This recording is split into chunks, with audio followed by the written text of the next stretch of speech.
66-cı suala baxırıq ki, deyir molekulyar quruluşu maddələr sırasını müəyyən edin.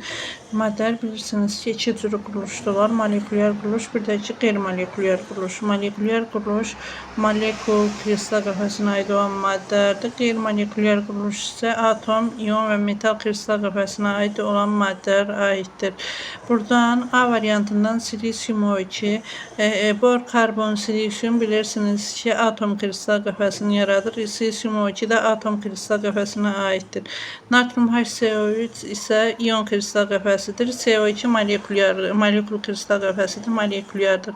Burada silisium O2 və natrium HCO3-ə görə A variantı çıxdı. CO2 bilirsiniz ki, molekul kristal qəfəsi molekulyar, H2SO4 molekul kristal qəfəsi molekulyar, barium xlor 3 isə ion kristal qəfəsi qeyri-molekulyardır. P2O5 molekul kristal qəfəsi molekulyar, H3PO4 molekul kristal qəfəsi molekulyardır. Yod 2 molekul kristal qəfəsi molekulyar, H2SO4 molekulyardır.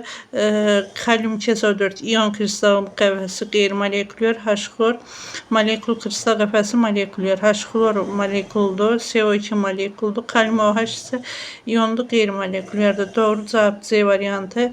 Molekul kristal qəfəsi polyar və qeyri-polyar kovalent rabitəli birləşmələrdə çox vaxt hamısı. Bircə dənə istisnamız vardır ki, bor, karbon, silisium, bor, karbon, silisium atom kristal qəfəsi əmələ gətirir.